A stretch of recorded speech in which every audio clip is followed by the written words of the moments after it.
यूपीमध्ये आणली किंवा महाराष्ट्रापासून त्याची निर्मिती बनली समजून त्याला 84मध्ये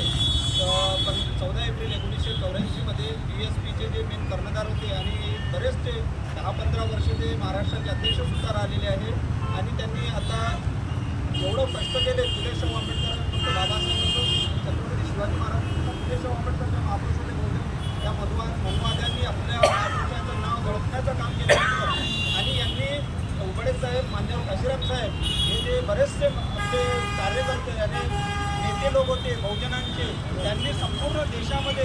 सायकल मार्च पैदल मार्च करून बाबासाहेब फुले-शाहू आंबेडकरांचं नाव घराघरात पोहोचवलं आणि आपल्या सर्वांच्या जे आपण जे तयार झालेलं आहे कार्यकर्ते असो या पदाधिकारी असो पार्टीचे ज्यांना सर्व माहिती मिळाली की आपल्या महापुरुषाचा इतिहास आणि पुस्तकात वाचून इतिहास माहिती मिळाली आणि आपण लोकांना सांगायला लागलो की हे उबाळे साहेबांचे योगदान आहे महाराष्ट्रामध्ये. आता जे RDI आंबेडकरवादी रिपब्लिकन पार्टी आहे आपल्याला लोकांना आपल्याला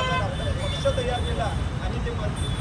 शेवटमध्ये त्यांना पक्ष तयार केला आणि आपल्या मोहम्मद शफी साहेबांच्या आधी किंवा कैलास सोनवणे सरांच्या आधी आणि बरेचसे काही पदाधिकारी जुने पुराणे आपले त्यांच्या हाती दिला आणि आपल्याला जरी पक्षाचं दुसऱ्या काँग्रेस BJP राष्ट्रवादी असो या पक्षाने कोणी तिकीट देणार नाही आणि हा आपला असा पक्ष आहे की तुम्ही फक्त समाजात तुमचं अस्तित्व निर्माण करा आणि AB फॉर्म फ्रीमध्ये AB फॉर्म घेऊन जाऊन विधानसभा लोकसभा लढवण्याचं काम करा. हे आपल्याला साहेबांना मार्गदर्शन लोकसभा विधानसभा काय आहे आजपर्यंत काँग्रेसनं कधी काही घराणेशाही चालवली किंवा BJP तशीच चालवत आहे घराणेशाही चालवते आणि हे सर्व पक्ष ते काम करते. ज्या पैशावाला असेल मंत्र्याचं पोरगं आमदार बनू शकते आमदाराचं पोरगं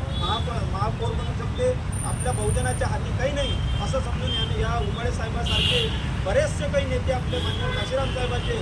चपला शिवणारे किंवा पॉलिश करणारे झाडू मारणारे असे आमदार खासदार मंत्री बनवले आणि हेच आपल्या यासाठी योगदान आहे. आता एवढं बोलतो आणि माझे 2 शब्द संपवतो.